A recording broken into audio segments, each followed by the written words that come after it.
थोड़ी तो पोयो शर्त छो थोड़ी तो वजी ईसाई खे दे तो 12,000 रब जे रज़ाला मुखे दे मां जाना मुझो कम जाने मां ईसाई खे दिया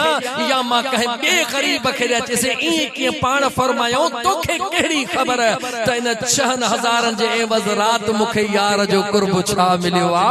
ये 12,000 दे तो वरी बिन गरीबन खे दिया वरी बिन मिस्किनन जो न्याणियों शादी करे वजन चो त मां चुको हाँ खाई चुको हाँ जिंदगी जे इबादत मां उहो कोन मिलियो जेको हिकड़े गरीब जे दुआउन सा रब मुखे रात में अता करे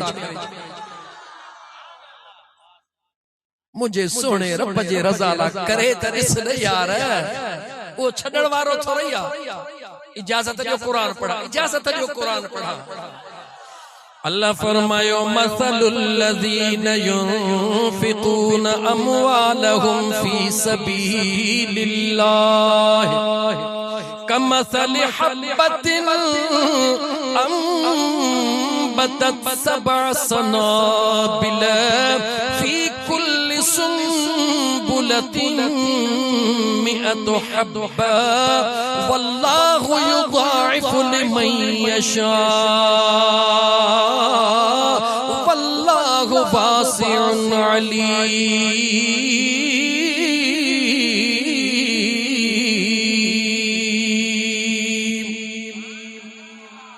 दिल खोले जो रब जो कुरान सचो दिनो बनो थई दिनो बनो थई दिनो कदे भी किनो कोन थई पर दे यार जे रज़ा जे थोड़ो ही दे यार जे रज़ा जे ला बुध तरफ जो कुरान छातो चो अर्ज कम तो मुझा जानी कुरान खोल अल्लाह जे साथ फरमायो पहली आयत कुरान करीम जूं बुधी आयो त जह दौलत रात दी गद कई अल्लाह जे राह में खर्च न कई मां रब ने के सजा की दींदुम उहे ब आयत बुधी आयो वरी ही कुरान करीम जी आयत तिलावत कयम जे में अल्लाह जे जात बाबरकात फरमायो उनन मानन जो मिसाल उनन मिसमानन जो मिसाल जेके मां अल्लाह जे रज़ा जे ला खर्च कंदा हन मां अल्लाह जे राह में दींदा हन कदे गरीबन के खाराईंदा हन कदे यतीमन जी मदद कंदा हन कदे बेवाहन जी वाहर कंदा हन ओ मुझा दोस्त अजीज कदे मुकामन जे ला ज़मीन वठी दींदा हन कदे रस्ते में नलका हणाईंदा हन कदे मानुन जे तकलीफ जे ला ज़मीन वठी रास्ता तैयार कराईंदा हन तवा असा जे नजर में नेकी सिर्फ आए तो मस्जिद ठारा या मदरसो ठारा बस कह तो खे चो तो वडी नेकी ये आए जवाब दे मुके कह तो खे चयो त या वडी नेकी आ वडी नेकी इहा है कह दुखायल दिल के खुशी दे वडी नेकी इहा है तो मुकाम में गुंजाश काढे सुभाणे मता मानू पान में विढ़ी पवन 5 वेसा 10 वेसा जमीन जा खरीद करे मुकाम जे हवाले कर वडी नेकी इहा है रस्तो कोने को मानन जो लंघा रस्तो कोने को हड़ऊ बड़ऊ खर्च करे रस्तो तैयार कर तू फर्श ते रस्तो तैयार कर पुल सिरात ते मुझो रब तुझे ला रास्ता तैयार करे छले ओ मुसलमान याद रखी छन इबादत के समझण जी कोशिश कर इबादत के समझण जी कोशिश कर मुसलमान इबादत सिर्फ नमाज जो नालो ना है इबादत सिर्फ रोजन जो नालो ना है हुकूकुल्लाह या लेकिन हुकूकुल्लाह जी कमी कोताही हज़ार एड़ा मिसाल देण ला बुधाण ला तैयार हां मुझो रब मुआफ करे छदींदो आ हुकूकुल इबाद हेतली भी मुझो रब मुआफ को न कंदो आ जुमलो दोहराया तो बई सूरतूं ॿुधायई जेकॾहिं मुकाम खे ज़मीन वठी ॾिनई पंहिंजी क़बर कुशादी कयई रस्तो कुशादो कयई पुल सिरात ते पंहिंजो रस्तो कुशादो करे छॾियई कंहिं गरीब बेवह औरत जी मदद कयई अल्लाह अल्लाह जन्नत में पंहिंजो महल ठहराए छॾियई कंहिं यतीम जी पर घोर लथई जन्नत में मुझे महबूब मुस्तफा जो पाड़ो खरीद करे वठी छॾियई ऐ मुसलमान याद रखी छॾ अगर तू इन जो अपोजिट जे कदे मुसलमान मुकाम जे भर में जमीन थई ट्रैक्टर खे ची मां वञा तो 2 ओड़ियूं हणी छॾ जा हण 2 ओड़ियूं खुटा जमीन मुकाम जी अख बूट जा पो घर जे कहे वडे हाल में चजा माइटन खे त पूरे ने मुकाम में न अचजा। याद रखो इंच जमीन जो कहजो जेको खाइंदो इंच हिकड़ो जमीन जो खाइंदो 70 गज उनके मुजा दोस्त असाब जे तौर ते रब जमीन में अंदर धिके छडी। सिंह बने के कटण वारा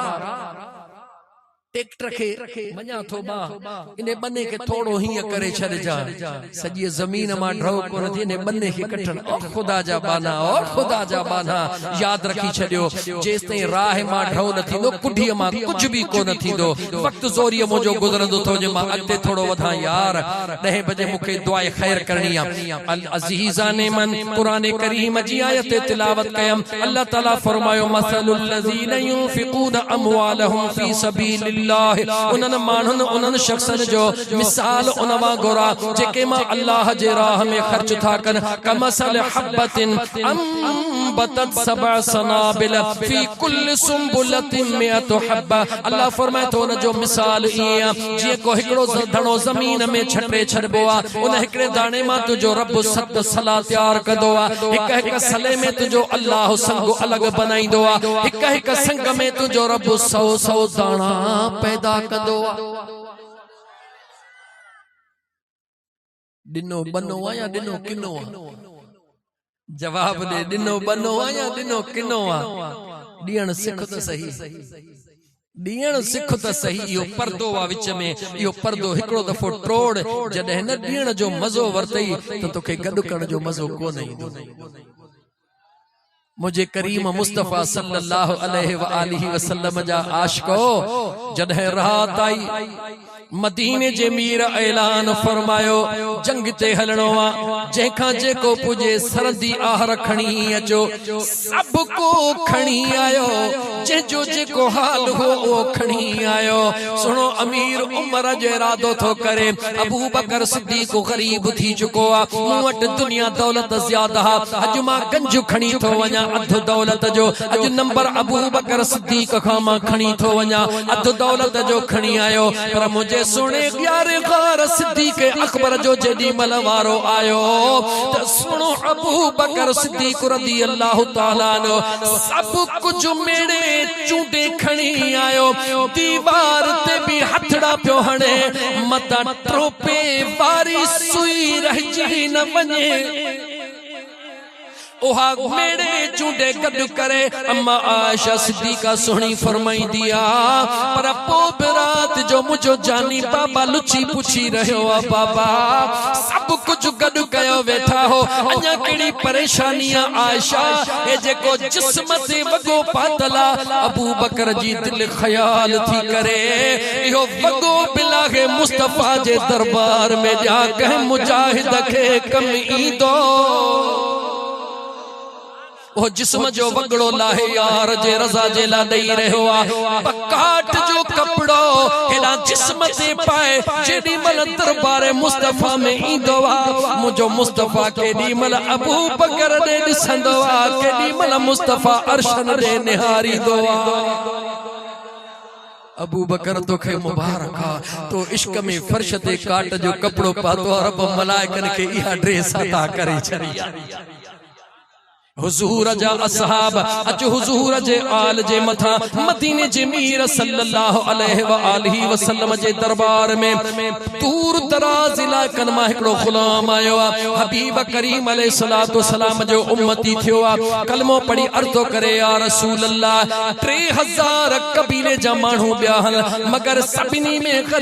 गरीब मां अल्लाह जा महबूब मु गरीब हा मुजो हाल गरीबिया मुसलमान थियो हा खुटाया हुजूर ऐलान कयो सहाबा के जेखा जेको पुजे हिन खेडियो कहे सहाबी दाची दई छडी अलीउल मुर्तजा शेर खुदा का अगे निहते पटको न वरतो हो पाण पंजी दिस्तार लाहे उन के दई छडियो। हुजूर हजरत सलमान के फरमायो सलमान जी मुजा का मेहरबान इन जिला मानी जो इंतजाम कयो वने जी मुजा का। हजरत सलमान फारसी बाहर निकरंदो आ जी जो बाहर निकतो मस्जिद नबवी माही बाहर निकतो दिल में ख्याल तो करे मुठ मुठ में अलीउल मुर्तजा जो घर आ छो न उन दे वञा दरवाजो खड़काइंदो आ हसनैन जी अमड़ पुछंदी आ केरा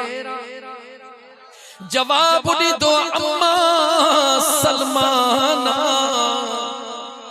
सलमान कीअं अचण थियो आहे ओ मुंहिंजी मिठड़ी अम्मा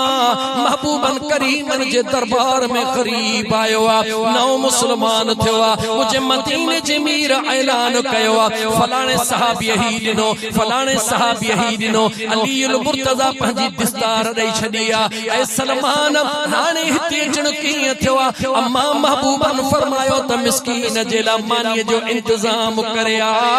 अम्मा ख़ातून जन्नत इहो न चयो त मुझे सोहणे घोट अलीउल मुर्तज़ा पंहिंजी दिस्तार ॾेई छॾी आहे असांजो वंडो अची वियो न न मुस्तफ़ा करीम जी बचड़ी आहे सखीअ जी बचड़ी आहे सखी दरवाज़े ते सवाली आयो आहे अम्मा फरमाई थी सलमान हिकिड़ो मिंट बीह घर में भी का शइ मौजूद न आहे खाइण जे लाइ का शइ मौजूद न आहे जवन जो अटो मौजूद न आहे को मसालो मौजूद न आहे इमाम हसन ऐं हुसैन सुबुह खां वठी कुझु को न खाधो आहे उन बचड़न जे मथा जेको कंबल पियल आहे अम्मा खातून जन्नत लाहे चवे थी सलमान जी मुंहिंजी अम्मा हे पाड़े में शमऊन यहूदी वेठो आहे इहो शयूं गिरवी रखंदो आहे हे खणी वञी उन वटि गिरवी रखी करे कुझु सामान वठी आ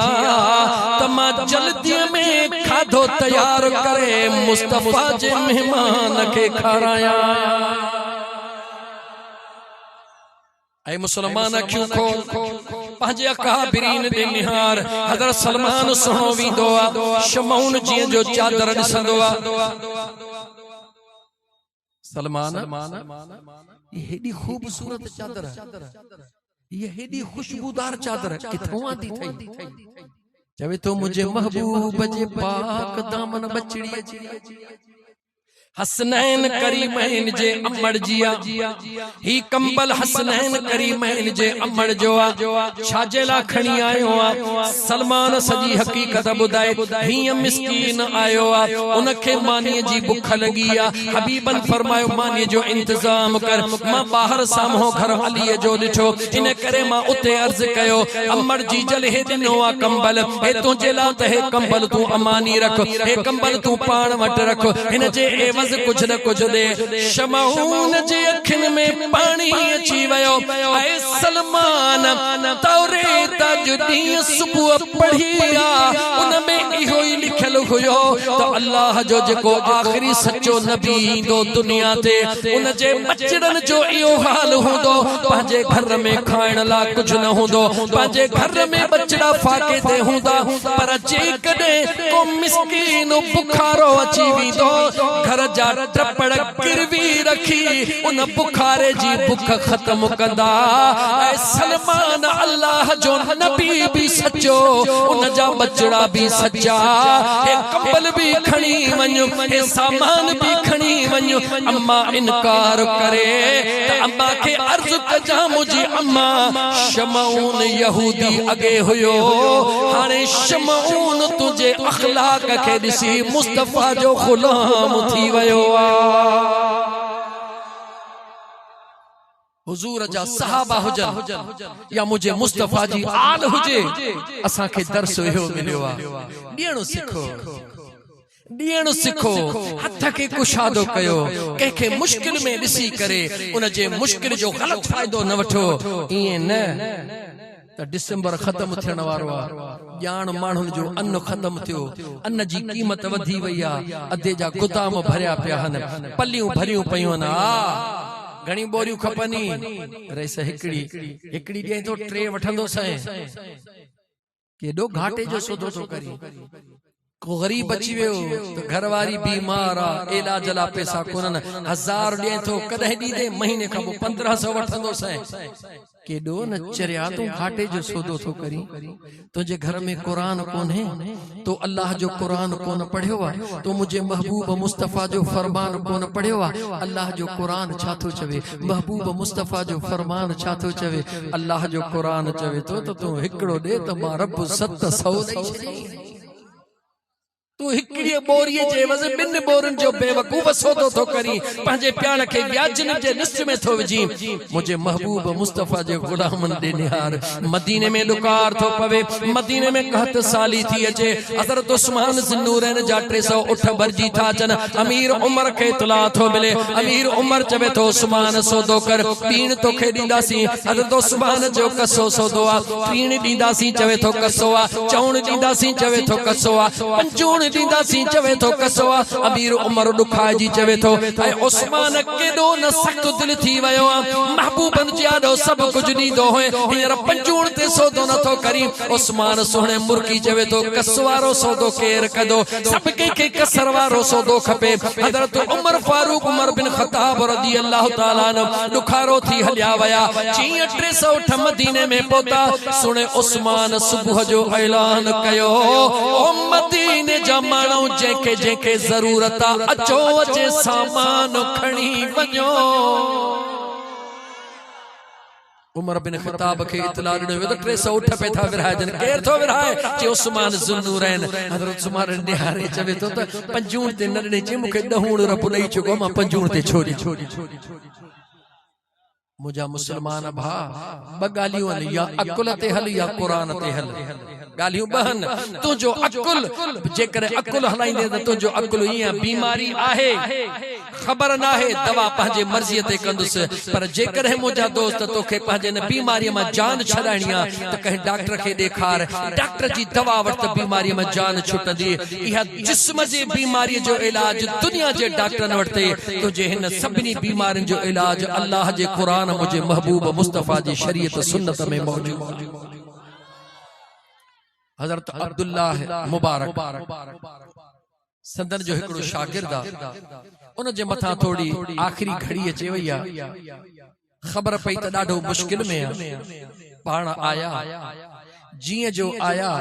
ॾिठऊं त हुन जो रूह कब्ज़ नथो थिए ॾाढी तकलीफ़ अथनि हज़रत अब्दुल्लाह मुबारक मथों विही कलमे जो विर्द थो करे त मन कलमो पढ़े मन कलमो पढ़े मन कलमो पढ़े अध कलाक मुन्नो हज़रत अब्दुल्लाह मुबारक कलमे जो विर्द कंदो रहियो मगर उन नौजवान खे कलमो नथो नसीब थिए ज़ुबान मां एतिरो जुमिलो चवे थो मुंहिंजा साईं ज़ुबान कलमे ते नथी उथले जुबान कलमे ते नथी उथले हज़रत अब्दुल्लाह मुबारक रोई उतो उथे थो जेडी मल अञा दरड़े ते कोन पहुतो त पोयां चीख रड़ निकरण सां दम परवास थी वियो घरवारी दाह करे चो साईं मुंहिंजो मुड़स गुज़ारे वियो हज़रत अब्दुल्लाह मुबारक फरमाइन था मोटिस पोइते चयोमांसि अल्लाह जी बानी अल्लाह जे ज़ात खे हाज़िर नाज़िर समझी मूंखे जवाब ॾे तुंहिंजो मुड़स कहिड़ो अमल कंदो हुयो जंहिंखे हिन टाइम ते कलमे ॿुधण जे बावजूद नसीब न थियो जे मुंहिंजा साईं कम सॼी ज़िंदगी मुझे मुड़स कया कहिड़ो हिकु शराब ॾाढो शौक़ सां पीअंदो हो छा कंदो हो शराब ॾाढो शौक़ सां पीअंदो नंबर 2 अम्बड़ जीजल सां विढ़ियो बि कोन अम्बड़ जीजल खे करे तकलीफ़ बि कान ॾिनई सिर्फ़ हिकड़ी गली परियां अम्बड़ जीजल हुई पर ज़िंदगी में कॾहिं इहो महसूस बि कोन कई त मुंहिंजी अम्बड़ा वञी को अम्बड़ जी तबियत पुछां अम्बड़ जे पेरनि ते का चुमी ॾियां त मुंहिंजो सुहिणो रब राज़ी थी पवे हज़रत अब्दुल्लाह मुबारक फरमाइनि था ओ दुनिया वारो किताब में लिखनि था ओ दुनिया वारो यादि रखी छॾियो केॾा बि पढ़ियल हुजो केॾियूं बि इबादतूं कयो पर इहे ॿई अमल अहिड़ा आहिनि जेके तव्हांखे कलमे खां ॾाढो दूर करे छॾींदा उन जे घरवारीअ खे फरमाइनि था अल्लाह जी बानी हीअ महल त हिन जी मुश्किल गुज़री वई पर अञा मंज़िलूं अॻियां हुन क़बर जी मंज़िल आहे अॻियां हशर जी मंज़िल आहे ख़ुदा जी बानी अगर तूं चाहीं थी त मुंहिंजो मर्द अल्लाह ताला हुन जे लाइ आसानी करे त तूं बि हिन जे बख़्शिश लाइ दुआ घुर रोई वञी हिन जे अमड़ खे चओ जॾहिं न उहा रोई रब जे हथ में दरबार में हथड़ा खणंदी त मुंहिंजो अल्लाह दुआउनि जे सदके मुश्किलातूं आसान करे छॾींदो छो त इमामुल अंबिया सल्लल्लाहु अलैहि वसल्लम फरमाया उम्मती उम्मतुम मरहूमतुन तदखुलु मिन कुबूरिहा बिजुनूबिहा व तखरुजु मिन कुबूरिहा वला जुनूब अलैहा। इमामुल अंबिया सल्लल्लाहु अलैहि व आलिहि वसल्लम फरमायो उम्मतुन मा जेका मुंहिंजी उम्मता उहा रहम कयल उम्मता जेडी मल कब्र में पहुंचंदा गुनाहन जा अंबार हुंदा पर जने मैदान महशर में निकरंदा गुनाहन का आजाद हुंदा। या रसूल अल्लाह सल्लल्लाहु अलैहि वसल्लम छा इबादतू कंदा आका फरमायो न उते नेकियूं कंदा आका फरमायो न आका पोने जा गुनाह के हलंदा हुजूर फरमा तलहकहु मां मुस्तफा बुधाए तो इहे जेकर पोया लवाहकीन छडे आया कह जला अमड़ रोई दुआऊं घुरियो कह जला अबे रोई दुआऊं घुरियो कह जला पुत्रन रोई दुआऊं घुरियो कह जला दोस्तन रोई दुआऊं घुरियो कह जला कह मिस्कीन दुआ घुरी कह जला कह यतीम दुआ घुरी मुजो अल्लाह उनन जे दुआउन के कबूलियत जो दर्जो अता करे कब्र वारे जा गुनाह माफ कंदो आ। ओ मुजा मुसलमान भाई याद रखी छडियो जेकर तवा सा चाहूं था त मरण का बाद असा जे ला को दुआ घुरण वारो होजे त अचो ये दुनिया मज़रातुल आखिरह ये दुनिया आखिरत जी बदिया कणक पोखे सरह को रखणदासी सरह पोखे वमण को रखणदासी अचो त जेके दुनिया छडे वया हन उनन जे बख्शिश जे ला दुआ घुरो असा उनन जे ला घुरो त पोया अचण वारा असा जे ला भी दुआ घुरो। स्पीड घणी वधाए पर मुजो टाइम साथ 10 मिनट जा मोट आहिन 10 मिनट जा मोट आहिन। एक दफो मुझे महबूब ते दुरूद पढ़ो सल्लल्लाहु